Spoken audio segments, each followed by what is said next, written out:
Tila eksena sa pelikula ang natunghayang asul na ilaw na ito na gumuhit sa kalangitan sa ilang bahagi ng Portugal at Spain nitong May 18. Ayon sa European Space Agency, ito ay isang piraso ng comet at hindi isang meteor. Sinasabi pang nagmula ito sa isang cometary origin. May bilis itong 45 kilometers per second bago malusaw sa ibabaw ng Atlantic. Kung may mga namangha, mayroon ding mga nagulat at nabahala.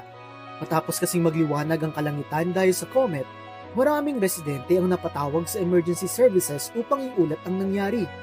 Ikaw kapatid, anong gagawin mo kung makakita ka ng ganito?